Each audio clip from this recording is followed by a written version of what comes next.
वट सावित्री व्रत के दिन सुहागिन महिलाएं पति की दीर्घायु के लिए व्रत रखती हैं। ऐसी मान्यताएं है कि इसी दिन सावित्री ने यमराज से अपने पति सत्यवान के प्राणों की रक्षा की थी।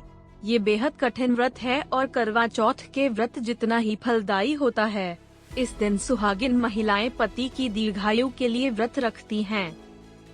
आइए जानते हैं सावित्री कौन थी और उन्होंने कैसे अपने पति सत्यवान के प्राण यमराज से बचाए थे।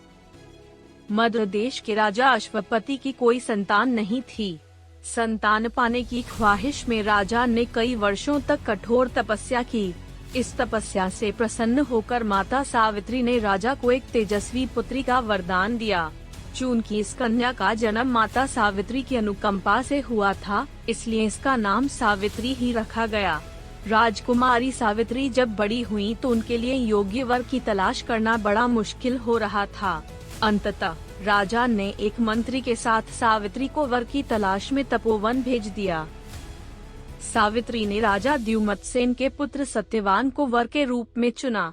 राजा द्युमत्सेन का राजपाट छिन चुका था और वह वन में रहने लगे थे। सावित्री जब सत्यवान को चुनकर वापस महल पहुंची तो नारद की भविष्यवाणी ने सभी को हैरान कर दिया। उन्होंने कहा कि सत्यवान शादी के 12 वर्ष बाद ही मर जाएगा। ये सुनकर राजा ने सावित्री से कोई दूसरा वर चुनने को कहा, लेकिन सावित्री ने इनकार कर दिया। आखिरकार सावित्री का सत्यवान से विवाह हो गया और वह अपने पति और सास ससुर के साथ रहने वन चली गयीं।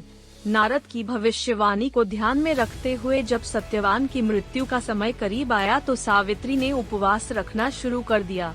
एक दिन सत्यवान जब जंगल में लकड़ी काट रहा था, तभी उसकी मृत्यु हो गई और यमराज उसके प्राण लेकर जाने लगे। यमराज जब सत्यवान के प्राण लेकर जा रहे थे, तब सावित्री भी उनके पीछे आ गई। यमराज के लाख समझाने पर भी सावित्री मुड़कर वापस नहीं गईं। उनकी ये निष्ठा देखकर यमराज प्रसन्न हो गए और उन्होंने सावित्री से 3 वरदान मांगने को कहा। तब सावित्री ने सास ससुर के लिए आँखें, खोया हुआ राजपाट और 100 पुत्रों का वरदान मांगा। यमराज ने सभी मांगे मानकर सावित्री को वरदान दे दिया। ये तीनों वरदान देकर जब यमराज सत्यवान के प्राण लेकर चलने लगे तो सावित्री फिर उनके पीछे आने लगे। इस बार यमराज नाराज हो गए। तब सावित्री ने यमराज से कहा, आपने मुझे 100 पुत्रों का वरदान दिया है और मेरे पति के प्राण आप लेकर जा रहे हैं। बिना पति के यह वरदान भला कैसे सफल होगा। सावित्री की इस चतुराई से यमराज प्रसन्न हो उठे। उन्होंने तुरंत सत्यवान के प्राण मुक्त कर दिए। इसके बाद सावित्री सत्यवान को लेकर वट के नीचे चली गई और सत्यवान जीवित हो उठे। सावित्री जब पति को लेकर वापस लौटी तो उन्होंने देखा कि उनके सास ससुर की आंखें भी वापस आ चुकी हैं और उनका खोया हुआ राजपाट भी वापस मिल गया।